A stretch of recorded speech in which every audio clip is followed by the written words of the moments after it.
it's a joke. It's almost like what they're doing is so outrageous, they have to make it outrageous to buffalo us because the lie is so big. It's so ridiculous is what I'm getting at.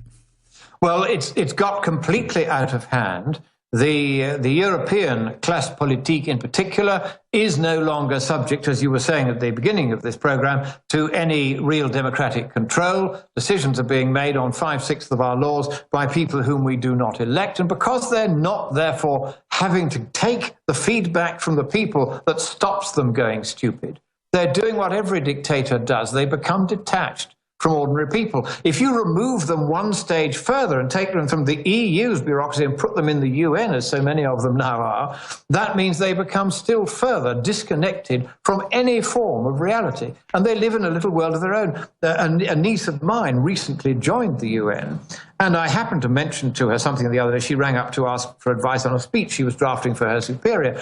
And I happened to say something about the global warming thing, and she immediately trotted out the UN line. She'd been completely kind of recruited, if you like, on all the main points that the UN thinks. They become like robots. They become completely disconnected from the real world.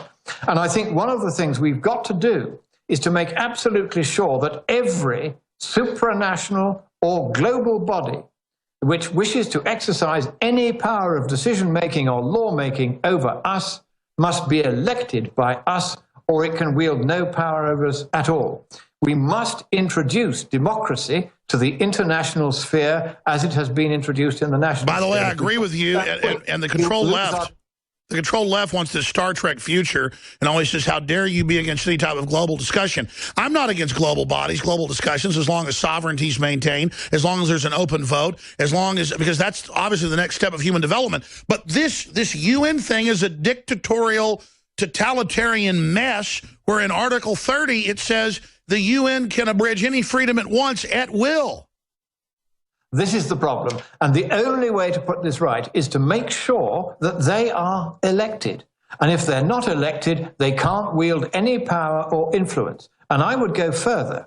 I would say that every treaty, every international treaty that has been made which has put in place an international body, that treaty should automatically be cancelled after 1 year from now if there has been no worldwide election among all the member states participating in that body to elect the people who actually run it. That would apply as much to the EU as it would to the UN itself and the World Bank. That's right, because it creates its own little kings, its own little viceroys over those agencies. Jason, getting back to the fact of the vetting, there is no vetting.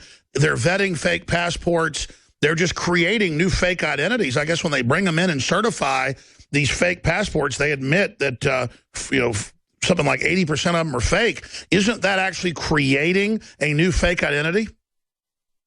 I mean, it is. They just had the news article where they show that you could actually buy a Syrian passport for $2,000 and fake a whole identity. The main point that I want to get across to all of your listeners is basically that, the vetting, even if they are doing vetting, unless they're taking each individual into a room and waterboarding every single one to get information out of them, which we know they're not doing, they're just not going to prove anything. And the other thing is, I've seen in all the work that I've done as a defense contractor, Americans deceiving our government by, photoshopping DD-214s. I've seen them photoshopping like paramedic and EMT certificates just to make a buck, and they still get through the government and get to go overseas and work. So if we can't catch those people, what makes you think you're going to catch somebody from another country coming into ours, with ill intentions to do something bad? It's insane. It's insane. Thank you so much. Lord Monkton, we're out of time. Briefly, to read a Rasmussen headline about arresting people that disagree with the government, I mean, it's just getting scary. They're grabbing land everywhere. They're accelerating their land grabs. It's actually a rather surprising one. It is bring it on. Because the one place where if you have fair judges, both sides of this climate question will get heard. are in a good old-fashioned adversarial one side against the other case in a court where each side can cross-examine the other. And one of the reasons why so few climate change cases have ever got to the court is the left know this perfectly well. They don't actually want to put any of us into a court because they know that if they put us into a court, we'll win. You had Al Gore's film thrown out of the schools in the UK. By the court.